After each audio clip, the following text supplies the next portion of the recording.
Good morning, good afternoon, or good evening, my fine friends. Welcome to the fourth episode of this mini season of the Tom Petty Project podcast. I'm your host, Kevin Brown. This is the weekly podcast that digs into the entire Tom Petty catalogue, song by song, album by album, and includes conversations with musicians, fans, and people connected with Tom along the way. Today's episode is the third installment in my Petty 8 series, where I bring in musicians who aren't Pettyheads, give them 8 deeper cuts that they likely haven't heard before, and get their thoughts on them. In this episode, my willing newbies are Sean and Todd McGinity. The brothers are based in Winnipeg and have a long history of writing, recording, and playing shows both together in bands as well as in other projects. They're also both seasoned podcasters with their show, the SeanGeek and FastFret podcast, rapidly approaching 500 episodes, and I'd urge you to check that out. In the episode notes, there are also links to their bandcamp pages for their band Dome and their duo project, Bros Before Gin. As a heads up, this episode is a little sweary. It was later in the evening when we talked, and it was more like three guys just hanging out and shooting the shit rather than a more formal interview. And as I knew they would, they brought some different perspectives to songs that I know like the back of my hand, including one observation about fault lines that I'd simply never noticed before. Sit back, relax, and enjoy my conversation with Sean and Todd McGinity. Tom Petty. Tom Petty Project. Tom Petty. Hey, Tom Petty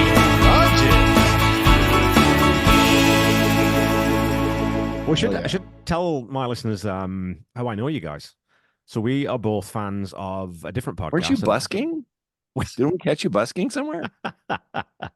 Busking on an electric keyboard. It's an elaborate setup. I think you were busking outside of a Dome show, though. Isn't that what that was? You know, that little arrow thing that spins. Come on in. Got my hat. Spare a copper for a cold Englishman. But yeah, I think it was, we were both on a live show or some kind of thing, or maybe we were just both guests on an episode of And the Podcast Will Rock, which is hosted the Van Halen show by our very good friend Corey Morissette. And I remember started listening to you guys. I think I fucking really like listening to these guys. I'm going to check out their podcast. And then I've ended up listening to the Sean Geek and FastFret podcast for probably about, I don't know, it's been about a year now. But you guys are like 480 episodes. So when I look at it, I'm on 150 I don't know, on this one, and like you're on 480. It was the last episode you released. Yeah. Shit, we got 500 coming up, Todd. What are you doing about that? Jeez, I don't know. Maybe we should get a guest moderator to run our episode for us when we take a week off. Call it Splat and Bone. I think what you should do is drink for 3 hours and then start podcasting. That's what the people want to hear. I think so. I'm waiting for Todd to like break out and start singing Van Halen tunes. No. After too many drinks, that's what happens. Yeah. Cracking. What's your go-to? What's your go-to for karaoke, Todd? What's your go-to Van Halen? Oh, it's whatever's playing. Doesn't matter. Doesn't matter. I'm good with most of the Rothier. I can just about manage apart from the squeals and howls because I don't know how any human being makes some of those noises. But you get into the Hagar area, man. It's just way too far out of my range. I can't sing that stuff. Kidding. That's when I wanted to join Todd's band was when when 5150 came out, and I had this dream of singing for Todd's band Overload or My Toma or whatever they were called. And it's like, yeah, and they were playing Summer Nights and you know, all those songs, and I'm like, oh shit, I can't sing this stuff. Maybe get the, maybe figure out the Dave stuff. So I never auditioned for Todd's band. Well, that's a good segue though into, let's talk a little bit about musical background then, because obviously you're both musicians, you come from a musical family, and you're not originally from Winnipeg. So give people a bit of background on where you were brought up and what music was like in the McGinity household growing up. Go ahead, Todd. This is you. Me? Oh, yeah. Well, depending on what side of the family, on my dad's side, we had the fiddle, mandolin, spoon players and guitars. On my mom's side, it was mostly acoustic drum, electric guitar, bass, type of stuff. And growing up, we used to have house parties, or I guess they call them kitchen parties. And what we would do is my Uncle Ronnie would come, and he'd have his little book holder, his songbook, his guitar, his chair, plunk down, put the music out, sang all night long. And, everyone would join in when they, if they knew the song, or if they had an extra guitar hanging around, he'd, join in, or if someone just happened to bring the drums, Yeah. the whole thing would, the whole house would be rocking. So yeah, that was kind of it was either there, or we had at my grandparents on my dad's side, they'd have the fiddle going, the mandolin, and they'd be playing the typical like Celtic music type of stuff. And grandma had a big kitchen, Yeah. and it was So, just wide open. So you could just fit tons of people in there. yeah. Well, So and it that's the was, social hub for that generation too. I've noticed with Canadians, it's not the living room, it's the kitchen. That's where everyone hangs out, Oh, right? yeah. Like that's yeah.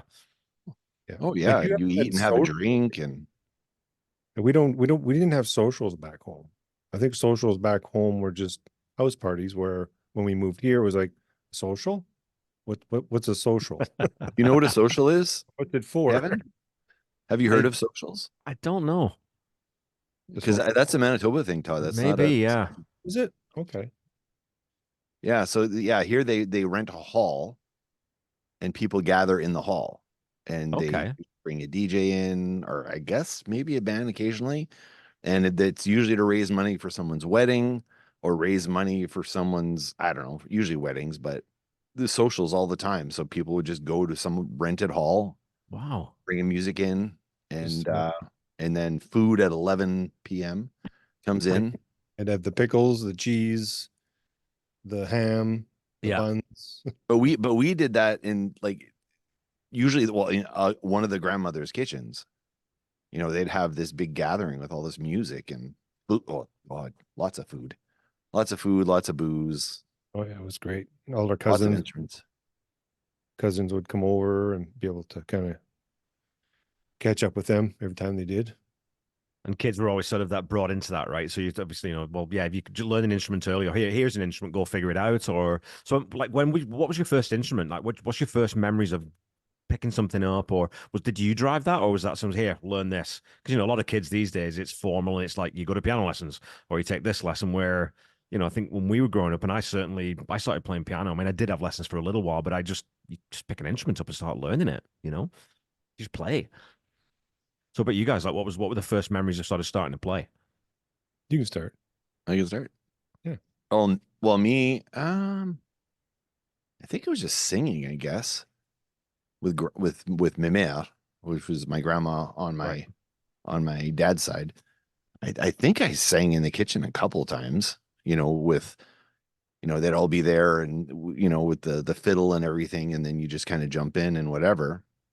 But really, I was kind of I don't know the right way to say it, but Todd was the technically gifted musician, and I was just the younger brother who read comic books. So I never participated in any of that stuff, which was unfortunate because I Right. really wanted to, but I didn't start playing drums or playing any instrument. The first one was drums at like 15, which, one Christmas, Dad's like, okay, I think the other son's ready to play an instrument. So, Christmas morning, Todd had a lot of presents under the tree, and I had nothing. And then, after Todd opened all his gifts, Dad said he saw that I was, kind of upset. And then he said, here, Sean, come down the hall with me here. And he had the drum set up in the back room. And then I walked in, and then I just started bawling. I was just like, oh my God, like I've been graced, because I always considered Dad and Mom, like just like these super beings, these musical people that'd been around and played shows and stuff. And for them to say, okay, it's your turn, was huge. Yeah. Huge. And I've been playing ever since. What do you think? I was got a similar story, I think at 15 too, right? Who's that? Was yours at 15? Oh, did no, you- it was way before that. Was it? Well, remember that recording that I've got on my Facebook page where it's got you singing and I'm playing guitar? Yeah. I'm sure I'm no more than 7. Oh yeah, that's right. Oh, wow. But I mean, that was, I've got there is a picture of me when at 6 months old with an electric guitar in my hand, but I'm sitting on my grandmother's couch. It's just a plastic one.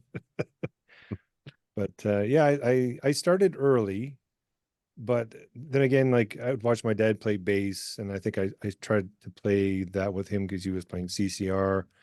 He had one of those albums, and then I tried it a bit, and it was like, okay, this is pretty interesting. And then when I heard, when you hear bands and stuff and the guitar parts, you're like, well, how come there's not more music like this with these guitar parts? And then, of course, then you stumble across where it's Van Halen and Rush and all Yeah. these bands, and it's like, oh my God, it goes from a little bit to the whole song is just a masterpiece of music. Is there? Because I remember really distinctly listening to Van Halen 4, sorry, Led Zeppelin 4, and hearing Black Dog, and then room, room, room, room, room, hey, mom, and thinking, holy shit, this is the music for me. Okay, well, wait, when did you discover Led Zeppelin? Like, it wasn't at the time that it came out, obviously, because No, you're in the same age range as us, I think. Yeah, I'm 50, so but I grew up with all that stuff in the house, right? So Zeppelin, Black Sabbath, Kinks, Like from Beatles, mom and Queen. dad? Oh yeah, that's what my mum and dad listened to. Yeah. So my dad's a guitarist. Wow. My dad's a guitarist. He played in bands, like in cover bands and things. But so I was hearing that stuff. So I was like, yeah, I mean, I was put the headphones on, sit in front of the family record player and just grab records. Didn't know what they were. I had no idea what I was listening to. And I We remember didn't now have with Led Zeppelin.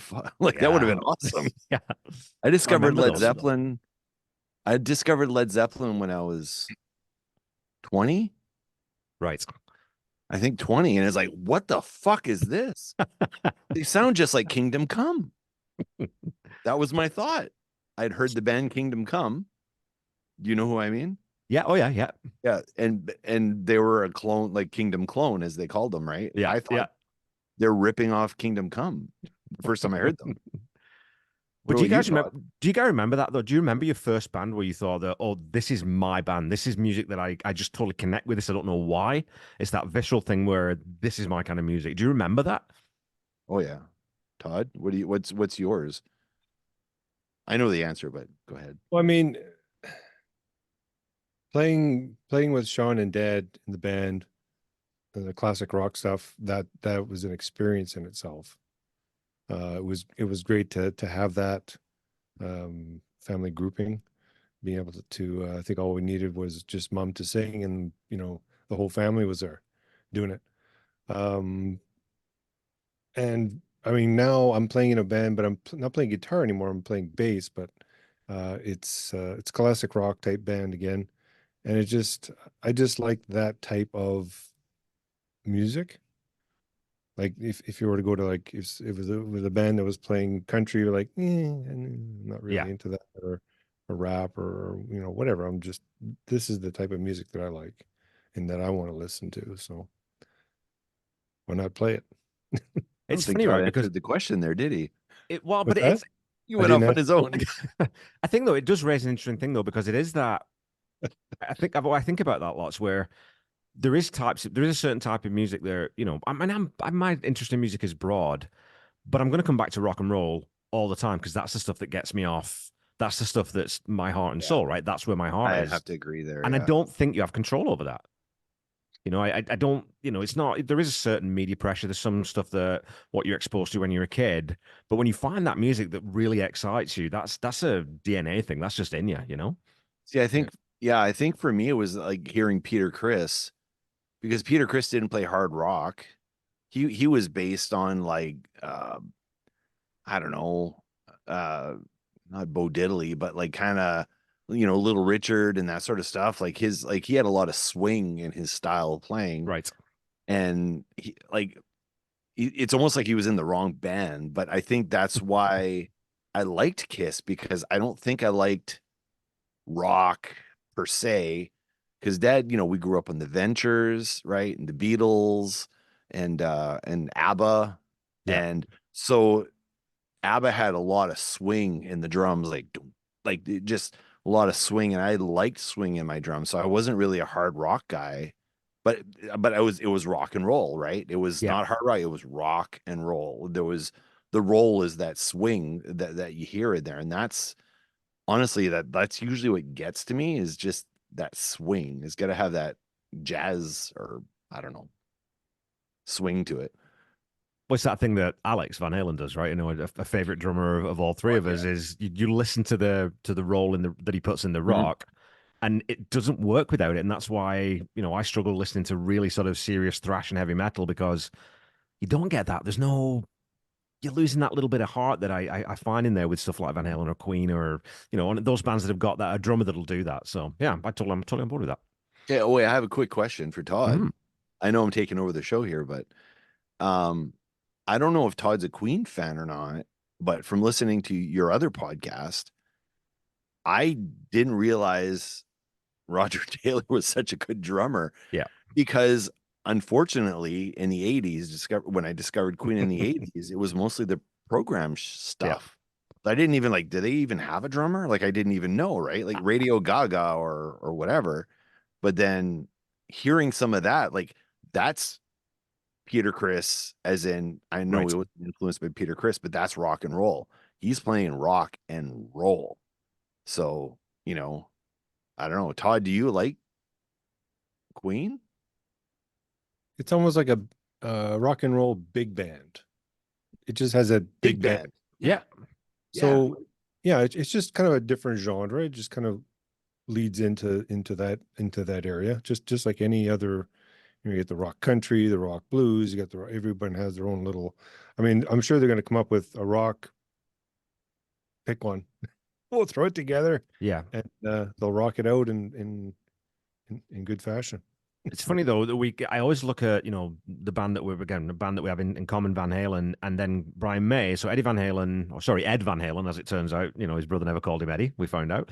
Yes, so it's Ed Van always Halen, Brian May, and then I always go back to Stevie Ray Vaughan, are three guitarists in my mind who their tone is just instantly recognizable.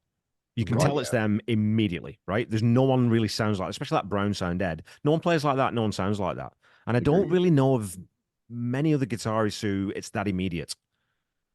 Okay, come on. Levine from Maroon 5 has his own tone. Like, let's be serious here. Come on.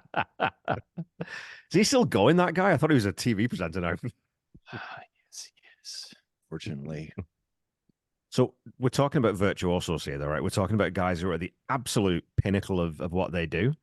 And so it's one of the reasons that I wanted to get you on to talk about Petty, because on first glance, Petty and the Heartbreakers don't seem like they have really much of that going on at all, right? You think, well, it's pretty straightforward rock and roll. It's fairly accessible. It's, you know, the album-oriented stuff. But Mike Campbell, as a guitar player, when you really sit down and start tuning into what he's doing, is a hell of a player. He's just not a shredder, right? He doesn't play that same style. Yeah, he's got a few leads though, and I was like, oh, there's leads in a Tom Petty song. I was a little bit surprised, and it was tasteful. It was tasteful, but there was still stuff going on. Yeah, Like, it wasn't just, you know, A, B, C, and you're done. Like, there's some pretty, you know, great stuff in there. So what's your, like, let's get into that then. What's your experience with Petty? Because I mean, pretty much everyone really knows Free Falling. You probably know Running Down a Dream, I Won't Back Down. You know, sort of the big three from Full Moon Fever. But what do you know of Petty stuff outside of that? Because I came to you guys obviously with this idea that with the Petty 80s, it's people who don't know much. Todd's giving me a big 0 on the screen there, which is great, right? Either that or he's That's grabbing great. it. I don't know. I don't. Which is Sorry, censored. Petty was No. never on my playlist, I guess you Yeah. would say. So all the songs I've like, these songs, I've never heard them before. Yeah, but hang on though. Your current band plays Petty. Yeah, like he's saying, one of the more popular tunes. Yeah. But not these ones. I don't know if these are #1 hits or if these are side Bs or what these are. Really. all album tracks. There's not a single. Hang on, wait, no, Saving Grace might be. I think they released Saving Grace, Wasn't but the other ones, song, was Apartment Song a single? Because it sounds like it No. might be. No? No. Wow, interesting. I'm second Because guessing I myself don't now. know, it had single written all over it for me. I assumed it was. That's very interesting. So what about you, Sean? How much Petty did you know coming into this? Are you familiar with the band Propaganda? Yes. Okay, so that is my introduction to Tom Petty, pretty much. They have a song where they're mocking Tom Petty. Yeah. And I don't know, I heard that, I'm like, I think after I heard that Propaganda song, I went back and listened to the original going, the fuck are you guys talking about, man? This is actually pretty awesome. But my first introduction was, but Todd and I, when Dad got the dish, you can go check our episode where we tell the story of how Dad got the dish, because that's a great fucking story. But when Dad got the dish, we actually got Much Music in Shediac of all places. We could get it, and this was might have been pre-much music. Well, we got MTV. Sorry, we got MTV, and I saw Don't Come Around Here No More. Yeah. And for me, as a comic book guy, superhero guy, I see this video. I'm like, holy fuck, this is awesome. And the fucking cake, cutting the cake, and that. And I was like, I don't know who the fuck this guy is, but this is fucking brilliant. And then I used to get, there was this magazine called Song Hits. I don't know if you ever heard of it, but it was a lyric magazine. They used to put magazines out for the top hits of the time with all the lyrics for all the top hits of the time. And then you would bring that magazine to the radio and hope that one of the songs is in the book. And oh shit, this is Don't Come Around Here. No, you flip to that page, and then and then you kind of follow along because we didn't have the internet, right? So listening to that song, and that song for me, that is like special because of the memory of turning up the big stereo in front of the window there. Yeah. And turning it up and then hitting record on oh my God, Memorex, I guess, or whatever the hell it was. Yeah. And then recording the song so then you could listen to it later and open up your song hits book and kind of sing along and see if you might have a voice. And he had this really peculiar voice because I used to try to do impressions. So yeah, I'm like, I can sing this guy. So I think there was some appeal there that I can sound like I can mimic this guy. I can sound like it. And this is trippy as hell. I didn't know what trippy meant back then, but that was my first introduction. And then I kind of forgot. And then Propaganda brought it around. And then I listened to a few like of the top 5 hits, I guess, because I mean, they would, bar bands would play it and stuff, all the time. But I never delved deeper and I don't know why. And then I saw it like he gets featured in the Traveling Wilburys, and I'm like, is he at that level?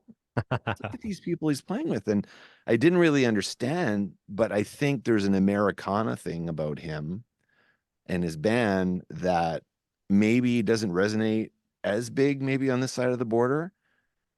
But I don't think I got it because like the Bruce Springsteen thing with how big he was and his whole storytelling about, American lives and stuff. I'm like, it didn't hit. It didn't resonate with me. It didn't make any sense to me. But I'm glad we've done this exercise because now I'm like, okay, now I'm starting to understand. Well, that was a long diatribe. Holy shit. No, it's great, man. This is look, hey, you've heard me on podcasts before. I've heard you guys. I don't mind talking. If we go to Albuquerque, all the better, right? But it's the same thing. It was the same thing for me, right? Because I had same thing. Like I knew Full Moon Fever. Okay, wait. You're a Brit. Okay, so how the fuck did you get around to an Americana artist? MTV. Like what's your fucking interest? This doesn't make any sense that you would gravitate to this artist. And that's the one thing that's always confounded me is like, how did you get onto this train? You've probably told the story, but I'm sorry, I'm asking you. I mean, mainly the Wilburys, because my dad's I'm a huge Beatles fan too. And I was the same thing. Like, okay, you got Roy Orbison, who's, royalty. Oh, Jeff Lynne's royalty in England, because the LO is one of the biggest bands in the country. You've got Harrison and Dylan. So, of course, and then who's this Petty? Same thing. Who's this Petty kid? Like, who's this weird blonde California surf dude? Compared to everyone else, right? Like, age-wise. Yeah. But I mean, so I got into the Wilburys and I love that stuff. But then Full Moon Fever, you couldn't escape Full Moon Fever, right? And MTV, it was everywhere. So I knew Free Fall, I knew Won't Back Down. But then was when I moved here probably about 10 years ago now. I thought, same thing. I thought, there's something here that I quite like, and went back and started listening to the catalog and thought, yeah, this guy's a really serious songwriter. That? Just like, me. Well, like, I just one of those where when you're sitting around and you sort of find 2 or 3 songs accidentally, just online or whatever, or someone says something or sends you something, and there was just enough there that I thought, yeah, I'm gonna go back and listen to this guy. Okay, that's cool. So yeah, same with Steve Earle, same with John Prine, some of those guys who I wasn't exposed to back in England. You find them when you move to a different country, you find all this different music that you've never been exposed to, right? So I had the same thing with the Pixies actually, because they were not on my radar. They're not my kind of band. There's nothing about the Pixies that I should like, but I liked a girl who liked the Pixies. I actually wrote a book about it too, but that's a whole other story. But and I listened to like 3 or 4 songs. I'm like, okay, there's something going on here. And I discovered them before Nirvana got big. Nirvana, whatever. And then I'm like, wow, Nirvana is just like the biggest ripoff band I've ever heard. They just sound it's just like the Pixies, but the guy can't sing as good.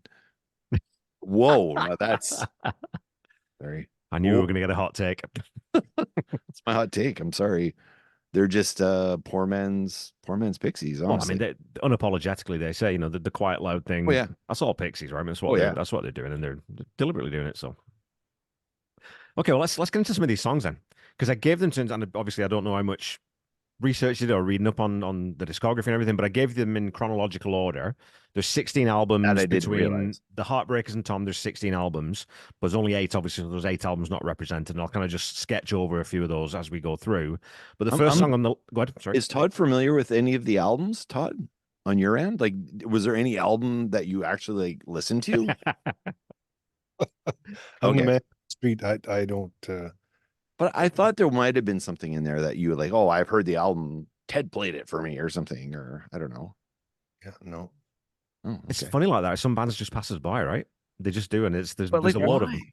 Yeah, It's like weird. Was where I heard Tom Petty. You too. Okay. I find he's kind of like a Petty and Dylan. They have their own little style. yeah, definitely. But I would say, and I'll argue this till the cows come home, Petty's a way more versatile vocalist. Dylan does not give a shit what he sounds like, right? I'm Bob Dylan. If you don't like Bob Dylan, I don't care. I'm going to do this. Like the very pigeonholed.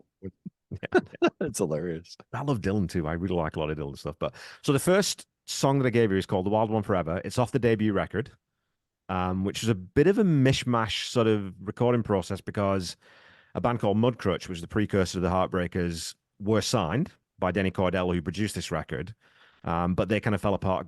Cordell said, well, we don't think we're going anywhere with this, but I want to keep Petty. That guy's got something. And so the plan was Wait, was Petty the main guy in this band then? Like, or was he the actual vocalist? Yes, in Mudcrutch, he was one of the vocalists. They had multiple, but he was the bass player in that band, not the guitarist. Oh, okay. Yeah, so he plays bass as well. Yeah. But they kind of got disbanded, and then so the plan was Cordell says, well, Petty will make you a solo artist and we'll just bring in studio musicians, right? But Petty knows that he needs Mike Campbell on guitar and he knows that he needs Ben Montench on keyboard, so he sneakily sort of brings those two back in. They flesh out the rest of the band, and then the Heartbreakers becomes a going concern. They record the album, doesn't go anywhere. It sits at the bottom of a record executive's storage locker for about 3-4 months. The label's 2 weeks away from dropping them. And a guy named John Scott finds this album at the bottom of this closet and puts it on this turntable, gets his mind blown and says, just give me 6 weeks. Give me 6 weeks. If I can't turn it around in that time, I'll drop it and I'll move on to something else. Goes to radio with a vengeance, gets Breakdown played on the radio, and the rest is history. Wow. Sorry, which song? Breakdown? Breakdown was the song that sort of that was the one that he said, I'm going to take this to the studios. We're going to make everyone play it. And he just went at it and went at it and went at it. And in the 40th show, the last show that Tom ever played in the 40th anniversary tour, he thanked John Scott before they played I Won't Back Down, which was a really cool moment. Yeah. That's actually pretty awesome. So I'll open the floor to you guys. What do you think of this song? Todd, do you remember which one it is? Right. Okay, I know Todd's terrible at remembering song names. Do you need me to play a little bit first, or Wild One. Okay. Now, do I give a ranking or no? We'll do this at the end. you can do, yeah, whichever way around you want to do it, it's fine. Yeah. To me, that the song was and don't take this the wrong way. Well, I guess there's no way of not taking it the wrong way. The voice is kind of grinding, Right. almost like I mean, on his other albums he sounds different, but on this one, for some reason, even when they're harmonizing, it has that grinding sound to it. It's almost like and he's singing it in a way of, say, a Bruce Springsteen would sing it. Oh, got yeah. the same type of flow, the way he kind of goes through his songs. That's what I found. Right. The vocals are, I mean, at times it depends because he's got that thing where he really pinches his vocal, and you can, Todd, he kind of closes his throat out and he's singing right at the end of his breath. so that he gets that really pinched delivery.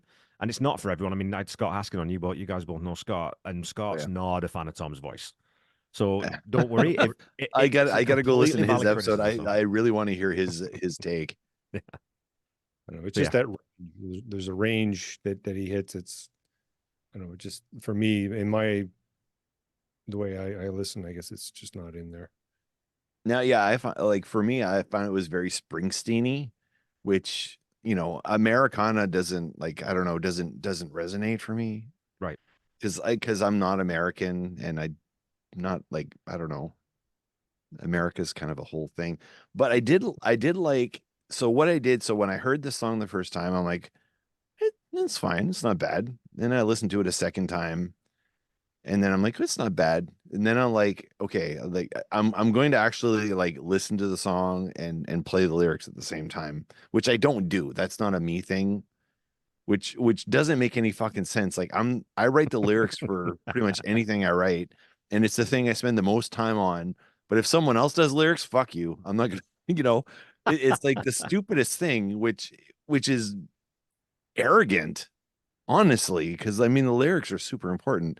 But when I listened to it the fourth time, fifth time, whatever it was, and I'm like, okay, well, the moon sank as the wind blew and the street lights. So, and I'm like, what the fuck's he doing with the lyrics here? Because I noticed there was this weird pentameter.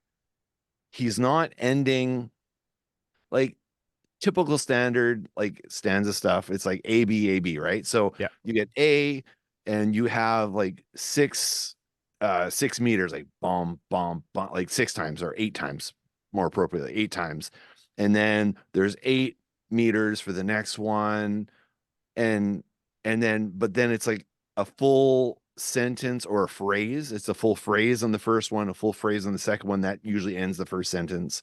And that's what, you know, that's very standard, you know, pop radio. Yeah. And I'm like, he's not doing that. It's like you just cut off in the middle of a fucking sentence here or middle of a phrase, and then you're starting in the middle of the phrase on the second line, and then you're not like, what the fuck are you doing? So then I had to listen to it again, and I'm like, oh, okay. Now Propaganda again uses that exact same thing. They write a paragraph and then they make it fit. Yeah. They don't write lines. They don't do ABAB or ABCA or whatever. And that's what he's doing. And Tragically Hip does it really well in Nautical Disaster. That's a genius of a song. And this is what Tom Petty's doing, is like, I got a story to tell. I'm not going to make it fit. Yeah. Like, I'm just going to do whatever it takes to get the story out. So after listening to it that time, I'm like, okay, there's something going on here. And I do admit the vocals were a bit grating the first time, but then I like Leonard Cohen, so I can't really grade him poorly on the singing, and I mean, listen to fucking me, like I sound like a horse getting his testicles wrapped up in a tube sock or something, but Oh, get out! You're a good vocalist, my friend. but so it's one of those songs that I didn't like at first. The second time I was like, it's not so bad. It's not so bad. Go through the lyrics, listen to it. And then I just listened to it with my eyes closed. And I'm like, okay, there's stuff going on here. He's a grower, not a shower. But I kind of respect that, because I don't know if you remember, Kevin, growing up, when you listen to an album growing up, any album that you went and bought and you spent your hard-earned dollars on, you buy the album, you bring it home, and you listen to it. You actually listen to it. You're not hitting Spotify and skipping and then picking. No, you bought the album. You spent $8 or $10 or $12, whatever it is, on this album. You got to listen to it. You got to learn to love this album. You have to learn to appreciate the album. So it's kind of the process I did with this song. It's like this song gets better with every play. Yeah. But if you give, I'm not going to go on the Spotify thing, I promise, but you have to listen to it and you actually have to experience the song all the way through more than once, because your favorite songs, every favorite song you have, is not the one you liked on the first listen. 100%. So this one kind of grew on me. Now out of the 8 you gave us, it's not my favorite, but it started out at the bottom, I'll be honest. Yeah. And it's now kind of middle of the pack for me. Well, and you can feel too that it's a debut album Oh, yeah. song, right? Like it's a songwriter who's still figuring out how he wants to say what he wants to say, how to get the band flowing. I mean, it sounds young. It sounds raw. Wait, It for sounds a sure bit it does. green, right? And I know that there might be some production quality issues, but I could care less about that. Again, referencing, you know, like punk bands and stuff. Like I just need the song to be good. I don't need all the fancy schmancy stuff in the studio. I'd like it to have that, but I can get past that pretty easily. Yeah. So this album had, talk about track listings, right? You talk about sequencing and thinking about that kind of stuff. American Girl, which is one of his signature songs, track 10. You don't lead off with that, right? Which is Really? super weird. And Breakdown's number 2, which is a great tune. I'm sure you'd like that one, Todd. It's a great little guitar lick from Mike Campbell, very bluesy. It was 9 minutes originally, and they edited it down. And someone said, "Hey, that lick you played there, that should be the main thing for it." So you just love that sort of organic way that songs develop. But so second album, I didn't give you anything from, but Listen to Her Heart, you would probably know. I Need to Know that comes from that record. Then there's the big one, the one that breaks Tom Petty, is Damn the Torpedoes in '79. So that's Refugee, Here Comes My Girl, Even the Losers, Don't Do Me Like That. But again, those songs are pretty well known. Yeah, I know all those. Exactly. I didn't want to give you songs, right? So then we go to Hard Promises, which, of course, once you've got a huge album, now you got to follow that up, right? And so Hard Promises has The Waiting on it, which is, again, a huge Tom Petty song, and a song called Insider, which is a big song for the fans. But I wanted to give you something completely different. I wanted to give you what most Petty fans feel like is Tom's first story song. It's the first time he's really sort of getting into talking about characters and something big. So this was the one first of those, time. really. Yeah, more or less. Okay. So let's talk about it. Something big. It's got a great organ lead into it. It's moody. What do you think of it? It's got catchy music to it. Yeah. I did find that very catchy. But there again, like the harmonizing that he was doing, I don't know, I didn't like the sound of it. Okay. I don't know if it was a production thing or if it was just the type of harmonizing. Well, we'll talk about vocals and harmonies and who's doing harmonies a little bit as we go on through this, because this was still Stan Lynch, the drummer, sings harmonies as well as Tom, and I think it's probably Tom doubling his vocal on this one. But we get Stan Lynch, the drummer, used to do a lot of the high harmonies on, especially live in the concerts. But after this album, the bass player Ron Blair leaves, and they get a new player named Howie Epstein comes in, who's got the voice of an angel. And this guy comes in. He was Del Shannon's bass player, and Tom said, "Sorry, Del, I'm stealing." Oh, wow. Howie from you. Howie Wait, comes so in. does he do on this song then, or no? No. Okay. He would be do it on 3 or 4 of the ones after this, but yeah. Yeah, he was kind of twangy on this one, Right.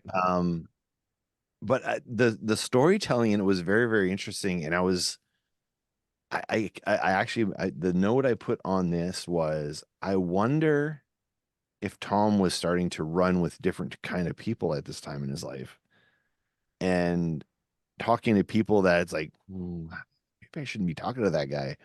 Like, I was wondering if he was like meeting like some strange individuals, because some of the stuff is like very specific. Right. Like, the Speedball. So, the character's name is Speedball, right? Yeah. So, yeah. There was stuff about it that was, so I don't know if I brought this up. I don't know if I brought this up on the show before, but I have this fear of people who sell their bodies for sex for crack. That is my biggest phobia. That and clowns are my 2 biggest phobias. Sylvie has a more derogatory name for these people, but she knows my fear of these people that sell their bodies for specifically for crack. If it's cocaine, it's different. I'm less afraid, but there's something about this song that terrifies me and makes me feel uncomfortable in my bumhole. So, oh my God, this whole like, I'm like, Tom, get the fuck out of that fucking hotel. Don't deal with some guy named Speedball. Are you out of your fucking mind? Someone's going to fuck you for some crack. Stop it. Get out. You want to order a drink? You want the bartender to order you a drink to your room? No. Just go to another fucking bar, go get another fucking drink, get out of this fucking place. I know it's not him. He's telling a story. It's fine. But don't deal with people who sell their bodies for crack. That was my thing I get out of here. It's But I interesting. do like the organ. It's great. Benmont plays so well on this, and it's funny because on the first two albums you don't hear that organ very much, but it was an integral part of the Heartbreakers sound. But when Jimmy Iovine comes in, who was the producer for Damn the Torpedoes, which was the album before this album, and then the next one, he really brought Benmont's organ playing up front and center and made it sort of, feature, because that's what the Heartbreakers sound like. But talk about, hanging out with different people. It was, of course, once you get a platinum record, you start getting a lot of hangers on. You do start seeing different scenes. And so wait, so the album, so is this the second album then? Fourth is the fourth album. Oh, okay. So by this point, then he's got some success. Damn the Torpedoes was the album before this. That's the one that blew them up. Yeah. Okay. So this is the follow-up. Yeah.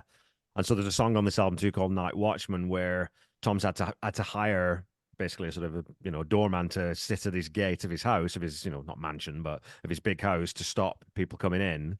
And he wrote this song after going out one night and just he couldn't sleep, and it's 3 o'clock in the morning, and he goes out and talks to the night watchman and just has this conversation, and some of that stuff makes its way into the lyrics, right? Which, as a lyric writer, it's everything you see around you. You're going to pull from anything, any place you can, any little thing that someone says, you think that's going in a song. I need to write a song about people who sell their bodies for crack, I think. But I like the storytelling in this song. Despite the fear I have of this song, I do like the storytelling, because I'm actually there. Like, I feel like I'm there and I need to get the fuck out. Yeah. So, I mean that's very effective. But even the like, not just lyrically, because I don't listen to songs for lyrics. I listen to songs for the mood, the way the music, the way the melody, the way the vocal melody's coming along, and the lyrics kind of match what's going on, that you feel like you're there, and you're like, you feel this uncomfortableness. So if that's what he was going for, like, he got it, because I'm getting out of that hotel right now. Well, yeah, you're just not quite sure what's going on, right? You don't know. It's like there's enough there. And Petty does this lots when he's doing this kind of song, where he puts enough specifics. And I always equate it to, he gives you the outline. You've got to color it in yourself, but he gives the outline, and just enough to sort of suggest what's going on, right? But okay, another story-ish sort of song I gave you next, but this is off the sixth album. So we're skipping an album called Long After Dark, which was the last album that he did with Jimmy Iovine. And Tom at this point is like, okay, I think we've done this now. I think this thing with Iovine's run its course. He wasn't very, very happy with Long After Dark, because he felt it was a little bit too similar to the one before it, and he wanted to branch out. So the next album, Southern Accents, is where things go off the rails a little bit with the Heartbreakers. There's some cocaine, a lot of cocaine coming in. He's hanging out with, Stevie Nicks a little bit more. And he said, I think it was Mike Campbell said, sounds dangerous. He said, I didn't know how much cocaine there was in the world until I started touring. I really didn't know how much cocaine there was in the world until I met Stevie Nicks. Oh boy. So Dogs Stevie on the Run Nicks scares me. Yeah. Oh God. Yeah. She's one of those people. If she's like, hi, Sean, I really like the music that you and your brother did on the Dome album. I was wondering if I could maybe sing on your next one. I'd be like, get the fuck away. Get the fuck away. I'd be terrified. Something with Stevie Nicks terrifies me. When he was talking to Eddie Van Halen, when he wanted him to play on Beat It. What? Like Michael? Did I sound like Michael there? Yeah, when he was talking Eddie. Eddie. It's very soft voice. Yeah. I like how you do that fast stuff. With your fingers. Really Well, fast when- stuff. All over my organ. Michael Jackson moved to Devon, which was one of the weirdest things that's ever happened in the world, which is like this pastoral place. And he had this place in Devon in England, which is known for, it's known for like, Oh wait, is that when he had those, like, he rented those kids or whatever? well, he rented a house for his monkey. That was for Bubbles. Oh, So yeah, that was just, just very, very strange. Living down in the coast. Yeah. We actually had a place in London. I didn't actually know that. You know Yeah. too much about Michael Jackson. I feel bad for you. Is that where he kept the bones? Oh, John Merrick's bones. Didn't he buy the bones He of certainly did. I am not an animal. I am a human being. Great movie. Great performance by John Hurt, which you just I- trashed, Sean. No, hey, I wrote a paper on the Elephant Man. It is my #1 favorite movie of all time. Superb. So it's brilliant, fucking brilliant movie. I followed John Hurt for years after that, based on that one performance. Okay, let's talk about Dogs on the Run from Southern Oh yeah, Accents. Tom We're who? Tom segueing. Petty? 1985, sixth difficult album, the difficult sixth album. Okay, Dogs on the Run. If you would have replaced Tom Petty with Bob Dylan singing, now if you could picture it, that's because he does that talk singing type of stuff. Right. But this is definitely a Tom Petty type of groove song, like one of his top hits. It's got that same vibe to it. Do you like the guitar tone in this one? Because it's one of the things I like about this. It's that got that bit of a jangle, but then he's got those little sort of arpeggios that Mike's playing over top of it. And you get that sort of suspension because he's playing that chord, and then you got the bass is moving around underneath it so that it suspends the chords, which I think is I always like that when bands do that. Yeah, it's one of those things where you put the headphones on, you just kick back, and you just listen to everyone playing around everybody. Yeah, that was. I mean, that was the thing growing up. Like Sean was saying, you know, you'd wait for the song to come on the radio, and you'd play it and put it on your headphones anytime. Or if you had a record player, you know, you'd put the record on, you'd put the headphones on, you could hear the hisses and the pops, and you know, which you don't hear anymore. And a lot of people would probably say, well, what is that? Well, you'd have to hear a record to actually understand what that means. Well, and listening to headphones, you know, people who don't listen under headphones, and especially you see kids these days. Hey, I don't know if you guys ever notice this, and it drives you nuts. They're listening to their iPod, but they've got one earbud in. Oh, it's like you're missing the entire right channel. How can you possibly listen to music like that? That would drive you insane. I know we're not going to talk about Van Halen, but if you're listening to Van Halen, you just cut out like Eddie, because often he'd play in one channel. Yeah, or it's all Eddie, one or the other. Yeah. This is a weird song. It's just one guitar. There's no vocals in this one. No, it's in the other ear. I can hear them in the background. Just the echo portion. And we'll talk about lyrics, and I know that you're, like you said, you're not a lyric guy first and foremost, but this has got one of my favorite Petty lyrics, and he's one of those guys who there's always at least one line in every song that I've done so far. What's the line in this one that like sent you over the edge? It's honey, ain't it funny how a crowd gathers around anyone living life without a net? I just think that's a really great little bit of social observation, right? Where those people are on the edge, like you Dave Lee Ross, like the guys who are just out of control. Everyone flocks to them. That's the guy who everyone wants to watch because anything can happen, right? Yeah. I don't know what Annette has to do with this conversation, but she keeps coming up in these conversations. I don't know. No, but there was something about this song. Again, like, so this was his cocaine, like his heavy cocaine years, right? Not heavy, but it was definitely influenced it. Yeah. Right. So this lady that he meets, like, and I'm a little bit lost in the story, and I'm trying to actually like fill in the blanks for myself, but he has the line where I fell overboard and washed up on a beach. I'm like, the fuck were you doing? And then let the waves and sand roll over me. I'm like, okay, well, you probably like fell off of a boat that you were partying on, and then you washed up ashore, and then there's this golden-haired girl, and all of a sudden you're hanging out with her. Like, it's so random, but I think the storytelling of it is like, this would make a good movie where like someone is just like, I'm just wandering through life and like grabbing the next train that takes me along. Yeah. And that's kind of what's happening. And he meets this lady, and she's mixed up in like this fucked up life, because a lot of the people he meets in these songs, I'm seeing there's a pattern here. But they're somehow it's like Shakespeare, where you meet the oh my God, what's the guy's name? The dumb guy who's actually the wise guy. You know, he's actually, sorry, who? The fool. The fool, yes. Yeah. And he meets, it seems like he meets in this song, I got it, but he's meeting these people that people never look twice at, but then he somehow takes a second, listens to them, realizes that they're wise, and he gains wisdom from these sorts of people. And I see there was an underlying theme in a lot of his songs where he's like, I'm just going to just hop on the train and see what I find, and when I find something interesting, I'm going to stop and listen. And that's kind of what I got on here. Yeah, I like that, because I've always thought there's an itinerateness to this song. There's a restlessness to it that is just literally just being blown by the wind, exactly like you're saying, right? And so it's and again, he's giving you enough. He's not filling in the whole story. You don't know where it ends. You don't really know where it started. Like you said, he's not starting on the boat where he fell overboard.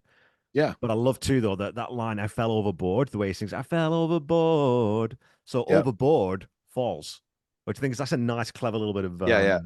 bit of production, right? So Yeah, he actually followed the notes to falling. yeah.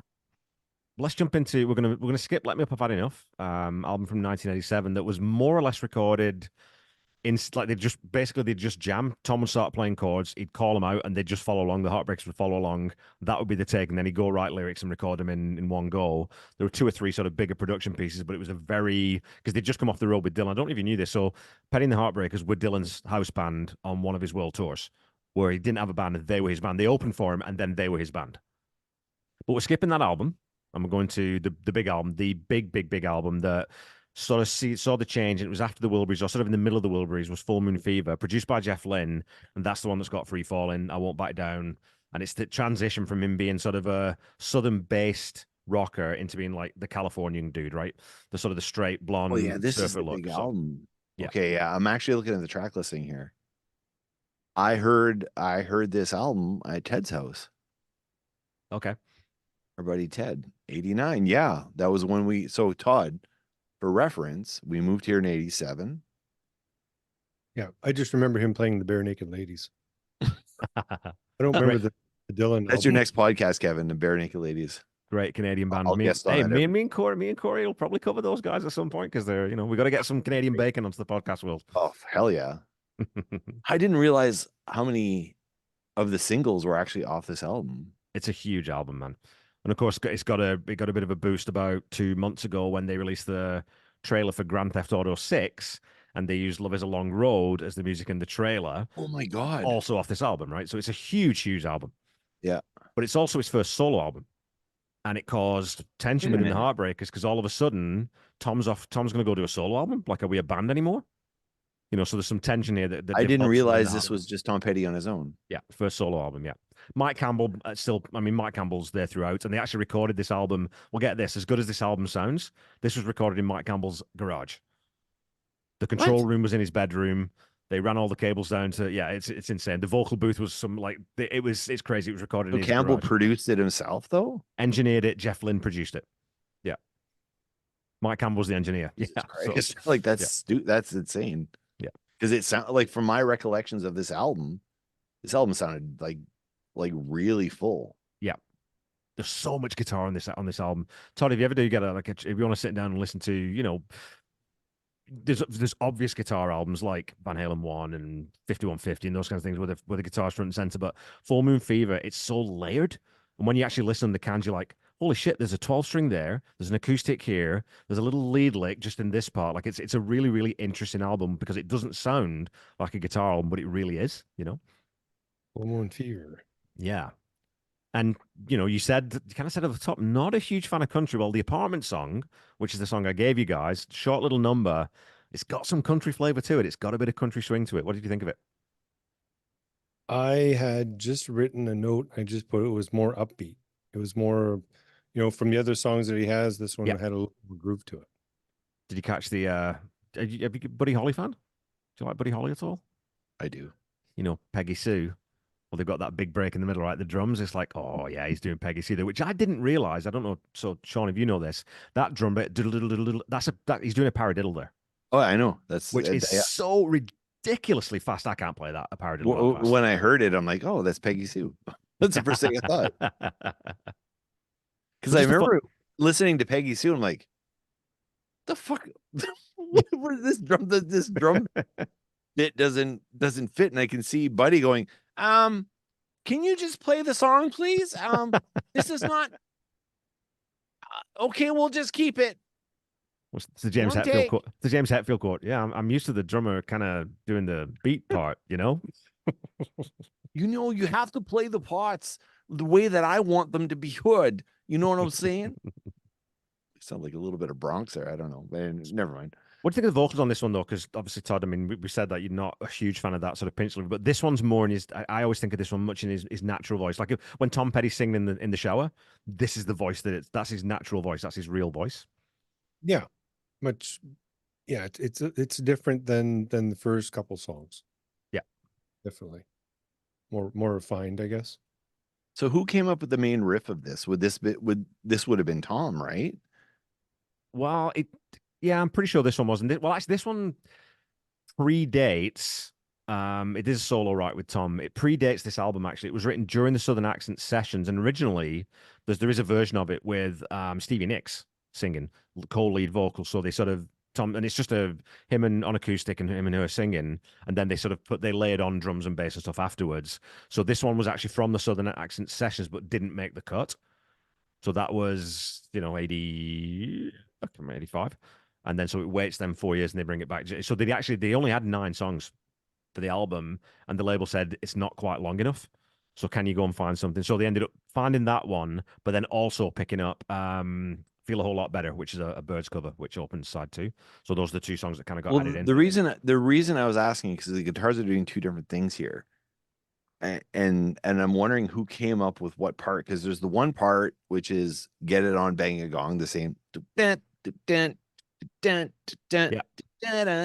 then there's the other guitar, and I'm wondering like which one did Tom write? Like, did he write not the Get It On Bang a Gong homage, but the other one? And then Mike Campbell is the guy's name, right? The other guy, like he came in and just like, oh, let's just accent with this, and it'll pick it up a little bit. That's why Mike was Tom's lieutenant, because Mike Campbell just knew exactly what to. If Tom's playing that, I know what I need to play. I know what I need to play to complement and not get in the way. I know when it's my time to come in and put a couple of licks in. But he's just got that sort of telepathic understanding, though. You know what you get sometimes with other musicians. And I'm sure you two are the same, right? When you're brothers, you just Alex and Eddie, you just know where people are going. You kind of sense it. You've got a feel for it. And Mike had that with Tom for sure. Todd, what am I thinking right now? Oh, what is it? Peanut M&Ms. Did that? See? Tell ya. But not brown ones, right? No brown M&Ms. No brown M&Ms. No. I like this song. It was actually kind of fun. It was after the last few songs. I'm like, okay, I'm sensing a vibe, and then it's like, whoa, this is more like, hey, let's have fun. Yeah. But like it was less. I mean, there's still storytelling going on, but the music kind of overwrites the lyrics a little bit, and that we're just having fun. It's a good pop song. I think I listened to the episode with Randy Woods that you did on this particular song, and I'm like, yeah, this is like, he said he was playing this in cover bands. Yeah. I'm like, yeah, I totally can see this. Like this looks, from a musician standpoint, this is fun to play. This would be super fun to play. 100%. But again, I didn't listen to the lyrics till like 4 times in, and then now like I go back to the lyrics, I'm like, oh, hang on now. There's a story going on here. And god damn it, I could relate to what he was singing about. It's like, oh yeah, I did have that little 2-room apartment that I shared with 3 people. And there was just like certain like, and it's like, and I'm like, is he writing about the specific experience that I had? And I'm like, well, of course he's not. He's not me. So there's how he got universality out of a song called The Apartment Song was like, okay, that's pretty brilliant. Yeah. Well, Kevin, have you always been in a house? Have you been in an apartment? We lived in an apartment in Prince Albert, Saskatchewan for just about 2 years. Yeah. I've lived in apartments. Now, was it just yourself? No, with my wife. I've never been on my own in apartments. Oh, okay. Yeah. Okay. I never lived alone as an adult. Interesting. Yeah, because I was in the army, so I lived with a bunch of other sweaty men, and then I got married, and then I lived with a sweaty. No, I lived with a very, very clean woman. Edit that out. Edit that. Edit that out. I would say delete that. Yeah. Wow. Yeah, because Todd's lived in apartments on his own. I've lived in apartments on my own. So for some reason I was connecting to this because I remember being in my own apartment, and like some of the stuff he's conveying, like, oh yeah. God, yeah. Like, yep. Been there, done that. I love that line too, though. That, like you said, and I'm glad you picked up, because universality is something we talk about with Paddy lots, and that is you're into sort of genius level songwriting when people can be specific but make it universal. But I love that line. I'm okay most of the time. Just not fully committing, right? I'm not doing just brilliantly, but I'm okay most of the time. And that's where most of us feel like most of the time, right? Yeah, I'm Oh okay. yeah, sure. Okay most of the time, I have my highs and lows, but I'm okay most of the time. I like that. Honestly, when I was listening to this song, I remembered being in my first apartment, Jim Morrison, Bob Marley, and fucking Darth Vader on the wall. And I Yeah. remember it, but it's just like brought back all those images like boom, boom, boom. Yeah. And then bottles of Jack on the wall because I drank way too much in those days. And then this dream, like it brought me back to like that mentality I had, like this dream, like, oh, I know I'm in school right now and I know I'm in university and I'm fucking poor as fuck. I'm gonna be a big time singing drummer and I'm gonna be bigger than Ringo Starr. Like I and it just instantly like whew, Yeah. like a time warp, like just boom. Like that. That's pretty genius, actually. Good songs should do that, right? Good songs should be able to Yeah. do that. That's okay. Well, we're going to move on to what I always consider Petty's best album and his sort of magnum opus is Wildflowers. Initially slated as a double album, comes at a time when his marriage isn't doing well. It's on the rocks, and actually his eldest daughter Adria, when she heard this album, she says that she knew his mum and dad's marriage was over.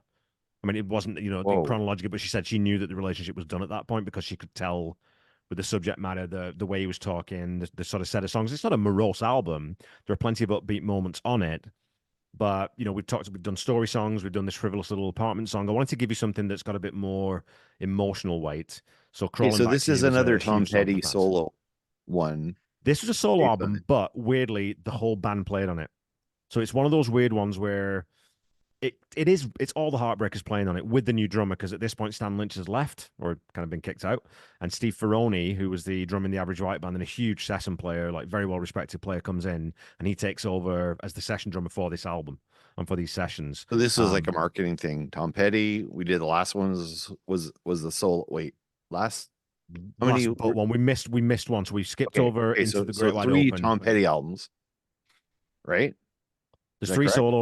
solo and 13 band ones. Okay, But gotcha. basically, the rationale behind making it a solo album was that the set of songs are so personal for the most part that Sure. Rick Rubin comes in, who's is Def Jam. He's been working with hip hop artists. I think he'd done that Slayer record or something at that point. So, but Yeah, he did a Slayer. he's not a guy who has done rock and roll before. He's not a guy who you'd expect, and he's also younger than Petty at this point. Beastie Boys. This Beastie Boys, but he's a gamble, right? It's a gamble bringing this guy in. But he said, like, okay, this Sure. set of songs feels really personal. Is this a solo album or is this a Heartbreakers record? So this it's is all the guys playing on it. Campbell co-writes on it. There's plenty of Heartbreaks involved in this all the way through, but it goes out as a solo record. I think production wise now, I didn't realize this was Rick Rubin, but I can kind of hear, I can hear his hands all over this now. Because like I don't know if you're a Johnny Cash fan at all, but when Johnny Cash went with Rick Rubin and released like the first American Recordings album, it's fucking genius. It is one of the best produced albums of all time, hands down. Okay, do you know just on that? Do you know what the second album he did with the Rick Rubin and Johnny Cash? Do you know who the house band was for that on that album? It was the Heartbreakers. Tom Petty and the Heartbreakers. Yeah. So yeah, it comes full circle. That second album was the musicianship on that was like really, really good. I'm like, who the fuck's playing? Then I went back and like, oh god damn it. Like and They pop up, man. there was lots of like, yeah, there was a lot of Heartbreakers on there. And then they added Sheryl Crow in later, who's don't get me started on Sheryl Crow. I could go on for hours about Sheryl Crow. But I really like this song. Like this is a song like, okay, now I'm in. Just that piano which starts, it's so simple. And Ben Montench can rip it up, man. He can play stride piano, he can play jazz boogie, he can do anything you want him to do. But just the simplest, I mean, it's got that weird little instrumental opening with the, because it's got orchestra on this. And Okay, Kamen, what is that? I think it's a clarinet or an oboe or something or a piccolo. Maybe. Well, what is that about? Like what? It doesn't fit. It's weird. It's bizarre. But it's then cool. It sets this weird fucking mood. Like Todd, do you remember the intro to this thing? It's like a folk music-y beginning. Yeah. Or what was that commercial that had the CBC? Or was The wilderness. with the This is a wilderness moment. A Canadian Oh yeah, I know which one. Heritage. heritage. Heritage Yes, moment, thank you. yeah. Heritage. That's what it sounded like. The Saskatchewan Brit is a dangerous animal that preys on the larger specimens to prove its manhood in the Saskatchewan prairies. He has bad teeth, but he also know what Vico is. So yeah, I mean, Was this is okay. Well, I want to know Todd's reaction to that. Okay, when you listen to that, what's your reaction? Well, when the piano comes in, it all blends together. Right at the beginning, it's almost like, what is this? Yeah. Let's see, what can we use for an instrument? Pull something out and just make a sound, and then we'll start in with the keyboards. That was kind of my first impression. I really like this one. This is the one that hit me like really, really good. And maybe it's a bit of a love for some Eagles, because I like Pretty Maids All in a Row. Like, that is my favorite Eagles song of all time. Yeah. Joe Walsh is I don't know. His stuff with the Eagles just blows me away. He makes, never mind. Anyway, but when he talks about the chambermaid awoke surprise, thought she'd seen the last of him, she shook her head and let him in. Like, there's a whole visual going on. It's like really smart use of what's going on. And then there's I know a little bit about Tom Petty's personal life, like just from social media or whatever. And then he said, it was me and my sidekick, and he was drunk and I was sick. We were caught up in a barroom fight. Like, all that stuff is like, it's like, Tom, you were kind of making some mistakes at this time, and you're kind of going with the wind. And I think you went Against the wind. against the wind. I think he went too far into things. And this is him just sort of like, oh man, like, I don't know what the fuck I'm doing. Like the playfulness that he had of like falling out of a boat and landing on someone's beach and finding a blonde. I'm feeling this coming back again. And it's like, it's not really turning out that well this time, is it? You can't keep getting so out of your mind that you fall off a boat and, oh, you land on an island and there's a blonde there and everything's fine. And you discover the secrets of the universe. And then here you're doing it and you're getting into a barroom fight. With and shit's going down. And then he says, I'm so tired of being tired. It's like, is there something going on here that, and I'm feeling this utter tiredness, this utter exhaustion of like, I can't keep this shit up. I got to get my shit straight out of this. But it's weird because it's like your choice of songs is like, it's going back to the other song where, oh yeah, just have a couple of drinks, fall off a boat, land on an island. And then all of a sudden it's like, oh, I'm doing the same thing again. Oh shit, I just got cold cocked in a bar, and there's some guy who shot out the lights, and holy shit, this shit's dangerous. Maybe I should stop doing this sort of stuff. Like this sort of realization of like, wow, I've gone too far now. And it's lines like that come through. It's lines like that come through, and it's the fatigue from expectation, the breakdown of his marriage, not being able to be there in the right way for his kids, all that kind of stuff starts to get on top of you. But it's that line for most Petty fans, and it's probably is my favorite line as well. Most things I worry about never happen anyway. It's such it's such a great observation. Yeah. So I want a question for you both then on this one, because it's something that comes up when I talk to people about this one. This is the longest song I gave you, and it's just over 5 minutes. But for me, it never drags because the solo in it's great, and it's got that weird tone that Mike uses on this one. It's not not a flange or anything, but it's really affected on the guitar. But there's lots of different moments in this song that keep it moving and keep it interesting. It never just settles into one thing and gets boring for me.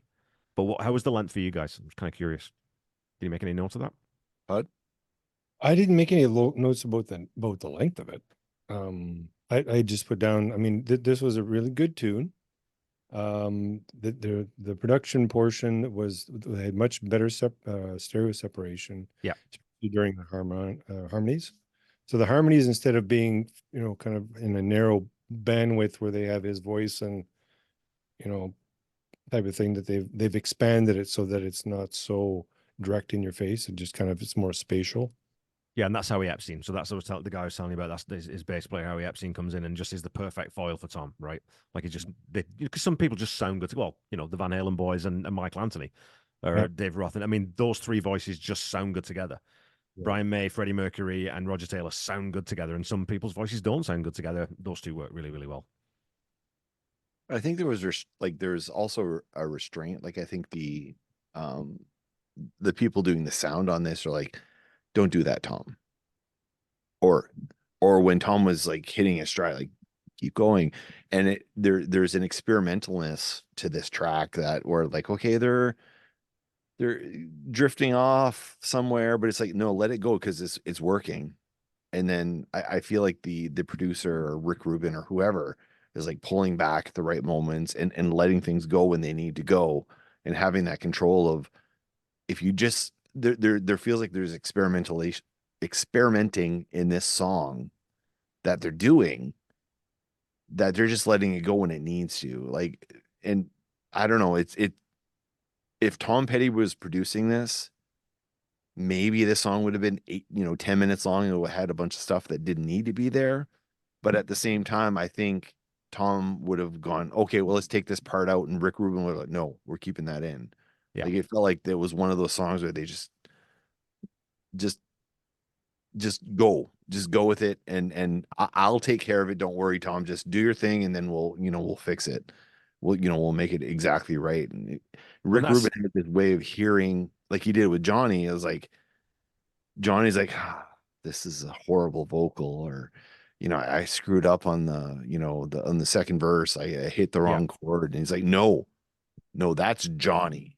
It's like, Johnny doesn't know what Johnny is, but Rick Rubin could figure it out. And I think there was a bit of that going on here. Well, Like this album is co-produced. It's Rick Rubin, Tom Petty, and Mike Campbell. But they've said, in interviews later, they really kind of trusted Rubin and said, okay, we'll not give him final edit, but if Rick Rubin says, yeah, maybe don't add that second guitar part and whatever, they listen to him and then they trust the process. This album also took 18 months to make, and 24 songs came out of it. There's 15 on the album. It was originally slated to be a double album, but Rick Rubin actually convinced them, that's a lot of material. I think you're going to lose a bit of impact if you do that. Let's pick the best 15 and make one album out of it. So, wow. Now, would you say that this album is almost like a cat falling and then landing on its feet type of thing? You just kind of let it go to a certain point, and then you think it's going to go one way and it self-corrects and then just lands right on its feet. Is that what you mean? Not quite. There's a really intense intentionality about this record, which wasn't there with Into the Great Wide Open, which is the season I've just done on the podcast. That's where Tom's songwriting changes for me, certainly his lyric writing. And he gets more serious about putting together an album rather than a collection of songs. You know what I mean? So it's like, it's an album and it feels cohesive. Yeah. And it sounds, consistent and all that kind of stuff. This set of songs, it just goes to a completely different level than he's been at before. Now, there are a few times, I think, what you're saying is where it sounds like you're going to fall off a cliff, but they pull it back just at the right moment. And I think that is that sort of influence of working on it for a long time and being very sort of meticulous about, okay, we've not quite got this right yet. It's just not quite right yet. There's a song on this album called You Wreck Me, which is a brilliant song and a great riff. I know that that one, playing it live, right? But it was one where it was You Rock Me. And Tom's like, it's just it's a weak line. Like everything else is done, but that one line. And then eventually it's like, wait a minute, You Wreck Me. There you go. That fixes it. Now it's done. Yeah. But not being satisfied with good enough. It's like, no, it's got to be better than good enough, right? Next song takes you in a completely different direction. The next song is one of the angriest in his catalog. So from an album, we're missing two albums now. This one, But the Last DJ is the album this is from, and the Last DJ, half of it at least is a screed against, the crap the way that radio's sanitized and homogenized, and DJs aren't allowed to play what they want to play. They've got to play what the playlist the station gives them. The record industry's corrupt. All they want to do is some little girl who can play a guitar lick. So it's Tom really railing against an industry that he's part of, which is kind of ballsy on a major label to want to put this sort of album out. I think at this point though, at his career, he could say what he wanted though, right? Like he must have had like 50 million album sales by this point. To a I would degree, think but you're still sort of, 2002. you think about, this is 2002. Petty's, he's 40 or 52 at this point. He's not really the big artist, and that echoes the album before this, which didn't really do that much. So it's still a little bit of a risk to sort of go all out and be as explicit as he is on this song, Joe, about, well, fuck the executives. They're all assholes. They don't know anything about music. Screw these guys, right? You remember this one, Todd? Yeah, I listened. It's one of those 2-chord songs. Yeah. Just and I was trying. Usually, when you listen to a song or a clip of a song, it reminds you of another song. This one reminds me of another song, but I couldn't quite pinpoint it. Okay. It's just the way the groove goes. Sean, I'm not sure if you picked up on any similar tune that maybe you've heard with the same groove. Benny and the Jets. Dun, dun, dun, dun. Sorry. Yeah. There's a little bit of that in there, yeah. Yeah. Especially because it's simple, piano driven, but- right? The intro's piano driven, so that definitely gives you a Yep. different vibe than we've had on any of the other songs, really. This didn't sound like Tom Petty to me. It was quite a bit different. I like the venom in it. Like I actually I'm like, yeah, fucking like you've got some power. Like just, put your middle finger up. Yeah. Tell the corporate world to go fuck themselves. I really appreciated that he did that. And in fact, like Todd and I had a song too, called Serious, which was like, fuck you, the man, fuck Yeah. the man sort of thing. And I was like, wow, you're doing this. You're actually doing this. Like I was actually impressed. And in fact, like I really like the message of the song. I mean, it's simplistic. Like Todd said, 2 chords. Yeah. But it's fine. But it's like punch, punch, punch, punch. I think that's what he's kind of going for. He's like kind of, okay, I'm gonna, keep kicking you until you listen to what I'm saying, because what I'm saying is very important. And honestly, our song Broken was the same thing. I had a song off my solo album in 2000, which was the same thing, where let's just put makeup on this girl and we'll teach her how to play a couple of chords. Yeah. And then we're going to exploit the fuck out of her. Yeah. And then if she ever speaks up against us, we're going to tell her that she's a whore. That's it. Well, like that's the way the industry works. Look at Britney Spears. She was created by a company, and then the minute that she didn't do everything they told her to do, she has a meltdown, and they're like, oh, she's crazy. Yeah. You guys fucking made this. You made her crazy. She's not crazy. She wasn't crazy when she started, but you guys fucked up. You guys are, but everything's like, oh my God, Britney's crazy.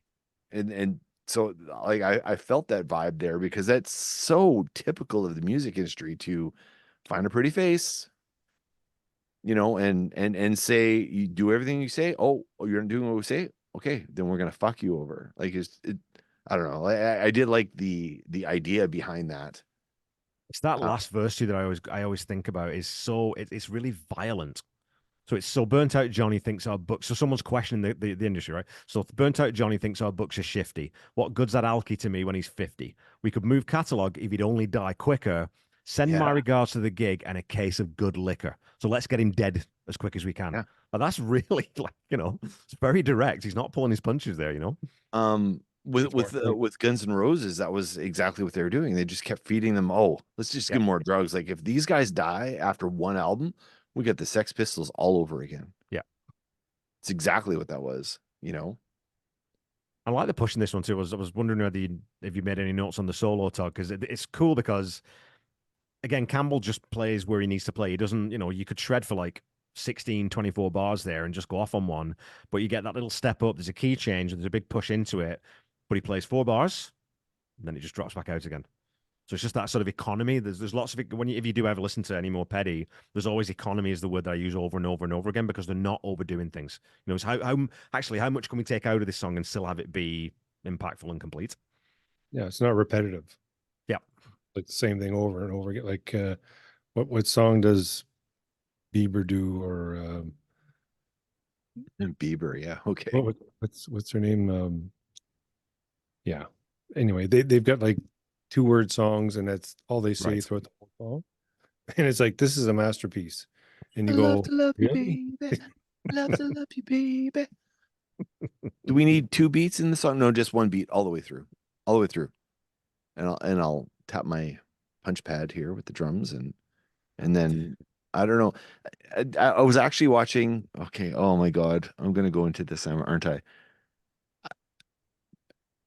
Ed Sheeran, I know he's considered a genius, but I've actually seen what he does in a studio where he spends 5 minutes writing a song and then it's released. Right.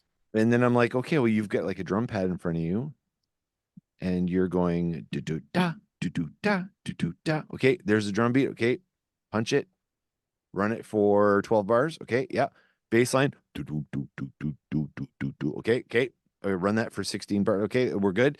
And then I'm just gonna sing. I'm gonna scat over this. I went to a bar, and then she's slept on a pillow, and I smelled scent, and I'm in love, and I'm a DJ. Okay, song's done. Print it, send it out. It's like, whoa, what'd you fucking do here? Like, I'm sorry, I just went off on a diatribe. It's all good, man. It's all good. And so I will say that I've seen Ed Sheeran live. Yep. Very talented performer. I have seen him live too. And I thought it was like after his first or second album, and me and my wife went, and I thought this guy's going to be really good when he gets a band. But he's kept doing the same shtick, and it's like, oh, okay, well, and he's gone further and further into the pop stuff, and it's like, whatever, you've lost me now, dude. I thought you had something, you're just doing the same thing. I thought he had something. I saw him. I saw him open for Taylor Swift. I'm sorry, but I did go. That was okay. So I'm going to tell a story here. So my favorite band of all time is the Pixies. I've said this before. And when the Pixies reunited, Sylvie said, okay, well, we have to go. This is your band. I'm like, okay, awesome. She's like, and I'll go with you. And I'm like, you will? Like, you don't even like them. She goes, this is your band. This is your #1 band. How could I not be there to experience this with you? So this is one of those things, these schmaltzy things where, okay, your wife loves you enough to go see a band that she doesn't like because she wants to see the smile on your face when you see them play that first chord. So yeah, exactly. So we did that. And then Taylor Swift came here. And I'm like, how can I not reciprocate? Like, yeah. The Pixies tickets were $50. The Taylor Swift tickets were $250 a piece. But I love my wife, possibly too much, if anything. We did mine. Like, that Pixies was #1 on my bucket list, hands down, easily hands down.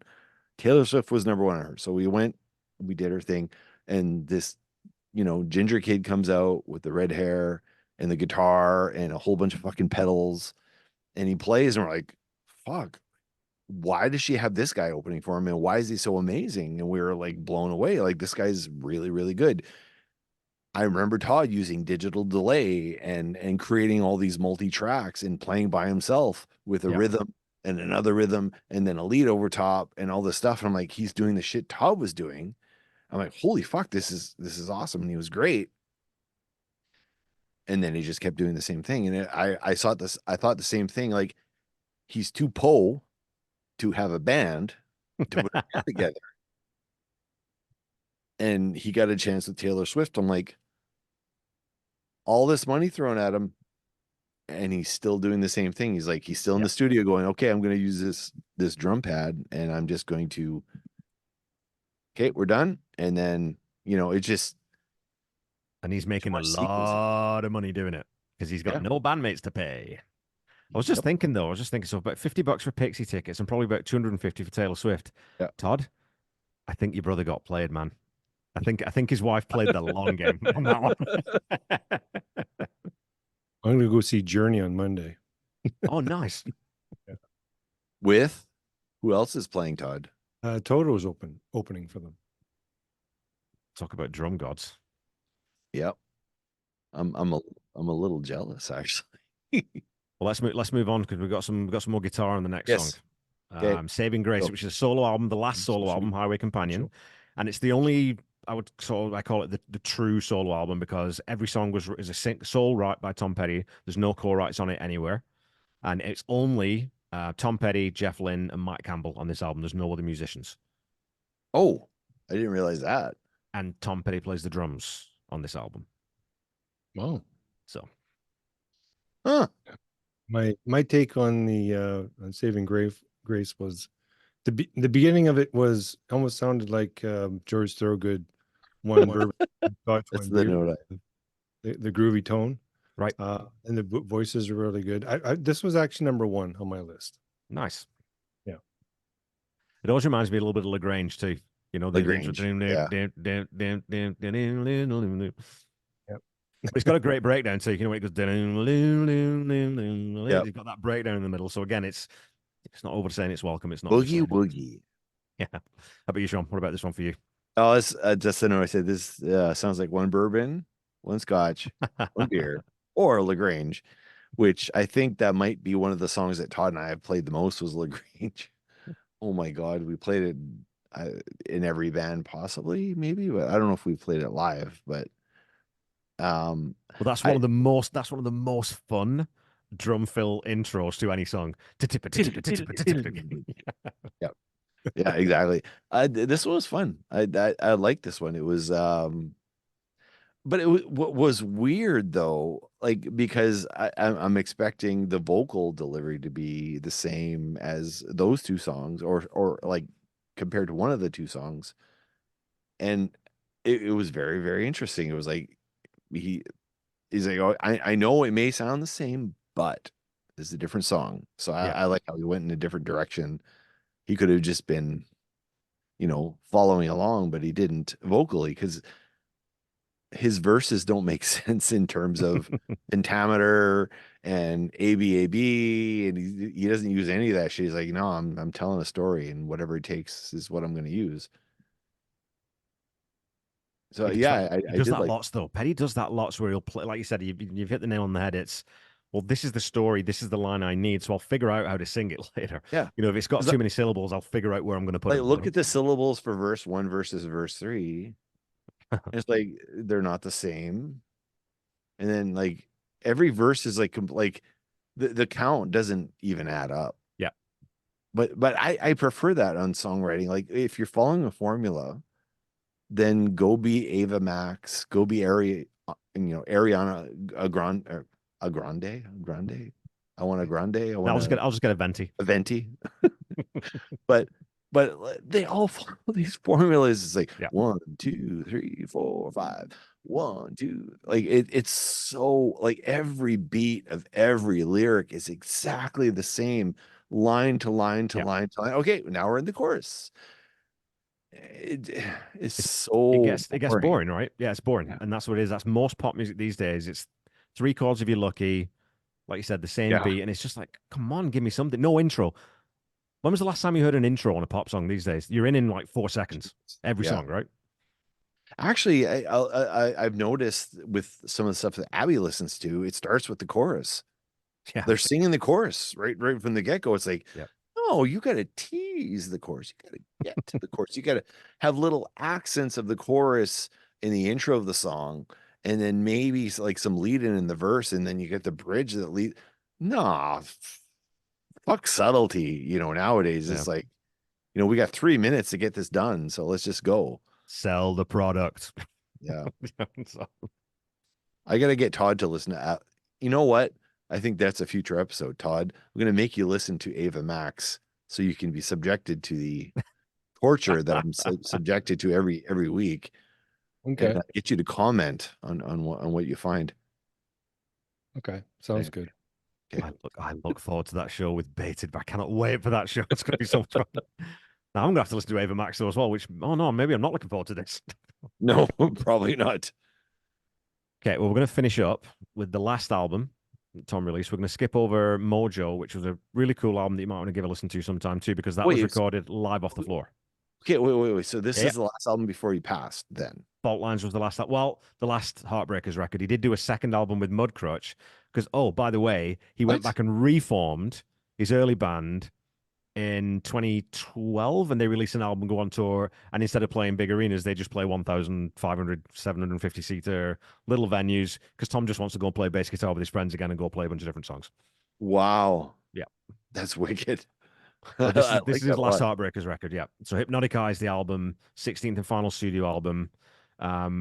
Again, a band that is not in the decline here. You know, they're not in greatest hits mode. They're not just recycling the old things they've done. They go back in and they get like it's almost got that sort of garage band aesthetic where you've got a really rough, aggressive sounding mix that doesn't sound, again, anything like Full Moon Fever or anything like Mojo or anything like Wildflowers. Tonally, it's very, very different. Fault Lines. What do you think of it? Can I get you to play the first You bet. 15 You're going to seconds recognize it right away. or 15 or 20 seconds, and Yeah. then I want you do this first. Okay. Yeah. Okay, now I want you to play the beginning of Walk Like an Egyptian. I don't need to, but I will. Here we come.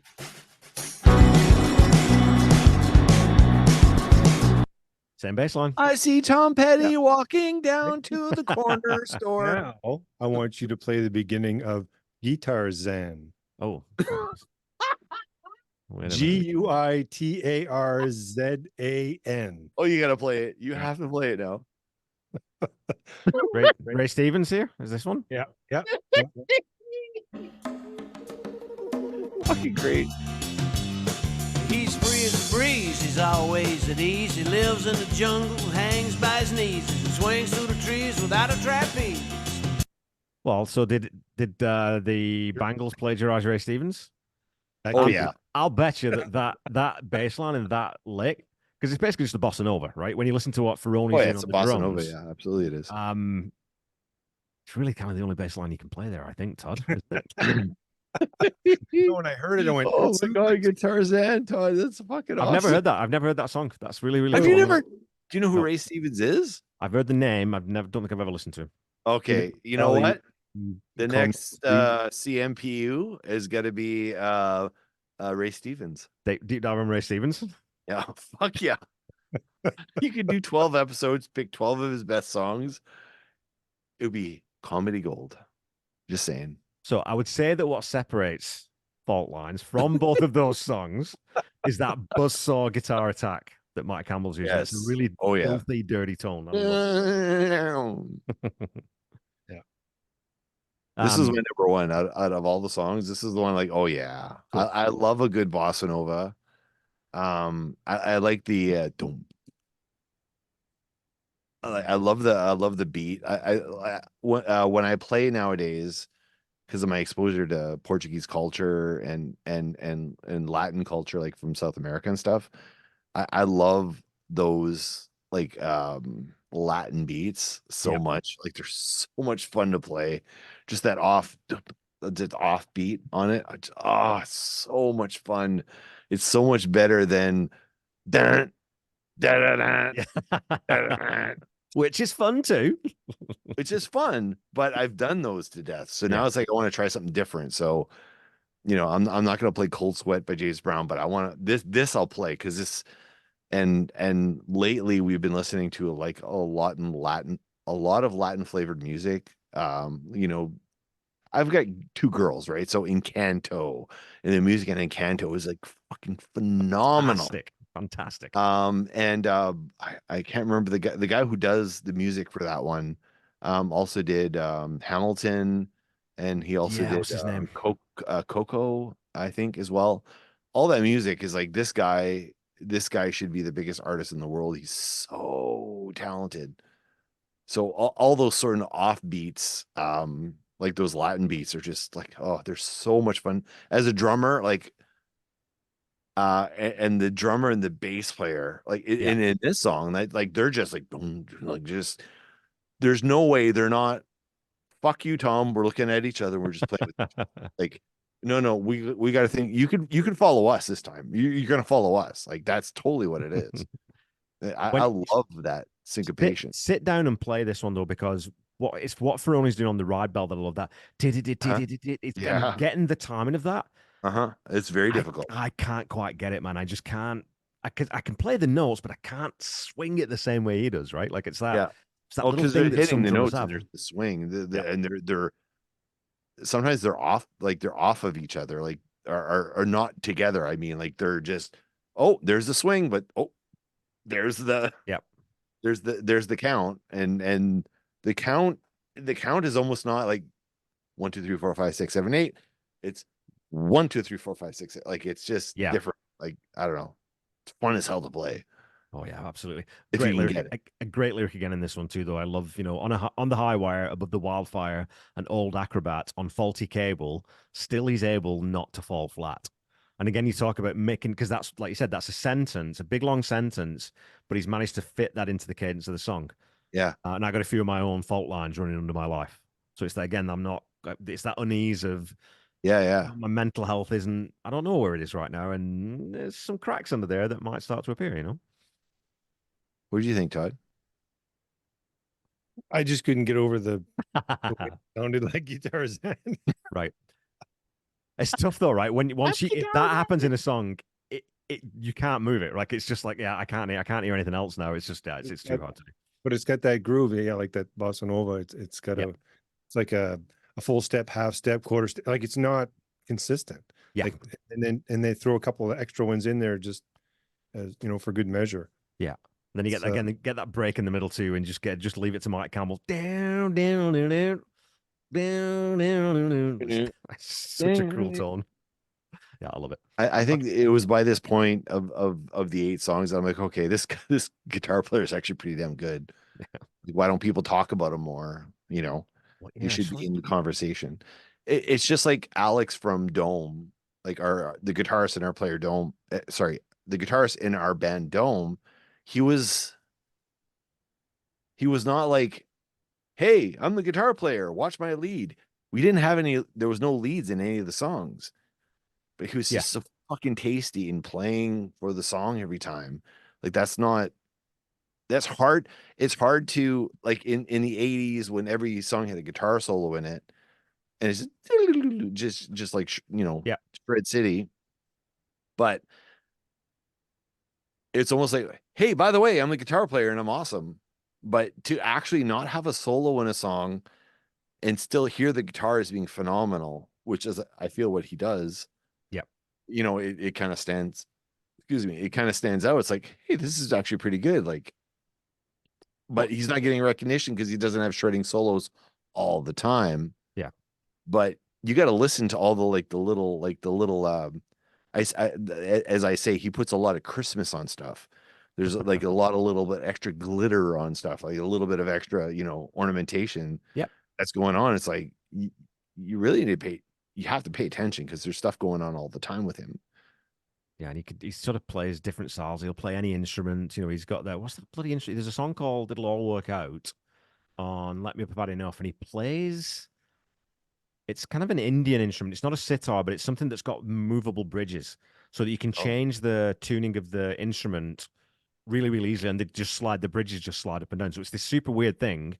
Never played it before. Just thought, actually, I think that a Japanese koto is what it's called, Koto. Oh, those things are awesome. So he plays one of those on there, and it's just like, this guy can play anything with freaking strings, man. He's just. I might have to send you something later. There's a Japanese band that I follow that are amazing. What they do, they use traditional instruments with modern instruments. So okay, electric guitar, electric bass, full drum set, and then they play, and then they add in like traditional Japanese instruments. And one of them is a stringed instrument that might be similar to what you're talking about. Okay. But blending the electric guitar, like one person's playing electric, one person's playing this. Yeah. Playing them together, it's like, holy, like, it's just mind blowing. It's like, why don't people do this more often? It's just awesome. Like Okay. electric fiddle is awesome. It's For that that reason. blow. I still can't wrap my head around electric fiddle. It's like you should have a pickup on a fiddle. There's no space I for it. Where are know, you but putting it's it? There's no awesome. It room sounds for so it. good. It sounds so metal. It's so awesome. Something about this song, I don't know why, but there's a Manitoba artist called Star Thistle. Okay. He has a song called Correction Lines. And I almost feel it is, and I don't know if this guy was inspired by Tom Petty or not, but I can hear, like, as soon as I heard this song, I went and listened to Star Thistle's Correction Lines Okay. right after. Identical, not identical as in sounding, but feel. Just, it's so good. It's just so good. I think we have an episode coming out in a couple of weeks where actually I picked like, I don't know, 5 or 6 songs that are just amazing. And this was one of the songs I picked. Okay. One of those songs like you can't listen to it and not be affected and not be thinking about it for weeks after you hear the songs. And this is the same way with me. Like visually, I get visuals, I get a feeling. I don't know what he's thinking about specifically, but I know what it's making me feel about and think about. And I just kept thinking about this one over and over and over again. Like this is easily like the top of the 8 that you gave me for sure. Well, let's get into that then. Let's talk about. So I gave you a little bit of homework there. I wanted you to pick a top 3. So that's going to go on your EP, your Petty 8 EP. And then I'm going to ask you each to remove one song from the list for the next person who does the Petty 8. Now, like I said, if you both remove a different one, then we'll remove 2 and we'll replace 2. But let's start. Todd, what were your top 3? Top 3 was first one was Saving Grace. Second was Crawling Back to You. And third was the Apartment Song. Nice. The Apartment Song's getting a lot of love. It makes a lot of people's lists, Mhm. which is because it's just a bloody fun song, right? What were your 3, Sean? Fault Lines, Saving Grace, and then Crawling Back to You. In that order. It's a pretty simpatico there, yeah. I'm going to stay with you, Sean. Which one are you taking off, though? And it's If not I to had say to it's a take bad one song, off, but just the least favorite out of the 8. probably Joe, I guess. Okay. I think I know which one Todd's going to take, and it's going to break my heart. I think he's taking Fault Lines off. Which one are you taking off, Todd? The Wild One. The Wild One. Okay. Yeah. Okay. My second one would have been Joe. But yeah. Okay. Yeah. Okay, perfect. It needed a little bit more Christmas on it. Just a little bit more Christmas. I'm going to start using that. I usually say special sauce. I'm going to start using Christmas. It's way better. Some people use mustard, but I don't like mustard, so I had to go with Christmas. Whoa. Let's back this up. What do you mean you don't like mustard? What are you talking about? That's not even a thing. How can you not like mustard? Not a mustard guy. I don't know. Not a mustard guy. You've got to get proper You mustard, guys though. and your Not fucking that mayonnaise. yellow Jesus squirt, not that yellow squirty shit we have over here on hot dogs. It's not even mustard. It doesn't taste of anything. It just tastes of yellow. Yeah, I don't know. It looks like dog shit. I don't know. It's like I don't want to put dog shit on my hot dog. Sorry. Okay, you know what?